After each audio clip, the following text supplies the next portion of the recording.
Ngayon, dahil na-dismiss yun at walang sapat na katibayan, sabi mismo ng piskal, Sir David, you can do your action. Di ba? Mr. Patosa, kasi tanda mo palagi kasi sabi ko nga sa iyo, kahit yung pinagmamalakaming Governor Tamayo, gusto mo, idadamay ko pa yun. Pwede kong puntahan ng opisina ng Governor Tamayo dahil ilang video mo na sinasab, pinagmamalakam yung Governor Pero puro kalokohan ka. Siya nga, pinuntahan ko yung si Daniel Fernando tungkol dyan kay Hindi nga lang nagpapabideo kasi Anong sabi na?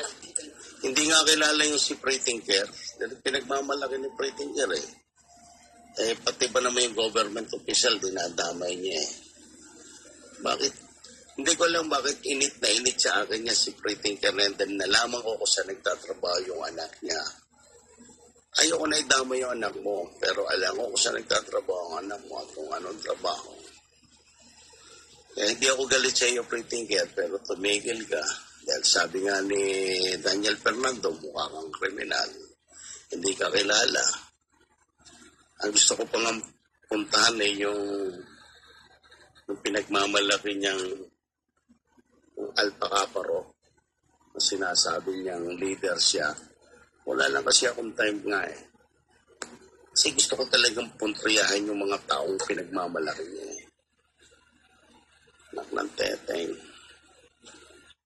Diba? Yabang-yabang na dati. Akala mo kung sinong untouchable. Pagkaharap mo, parang bubwit. Napatago-tago.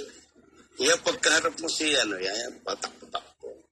Nung nagharap kami niya sa Mandaloy, nagmamadaling maglakad yan Hindi pa mahulog sa ganyan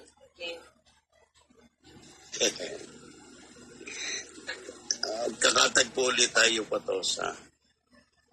Kaya, sabi ko sa'yo, hindi kita na kakasuhan. Personal na lang. Ayaw kong, para tapos na itong sinasabi niyo social media, cywar na sinasabi ni Pentagon. Si Pentagon. So yun lang sasabihin ko doon. Dahil narinig ko lang na Kamusta na pala ni Marisol? Kamusta na kayo nila Marisol? Umalis na si Marisol, nasa Japan na. Ang bilis Oo, sandali lang yun dahil meron siyang nag-attend lang siya ng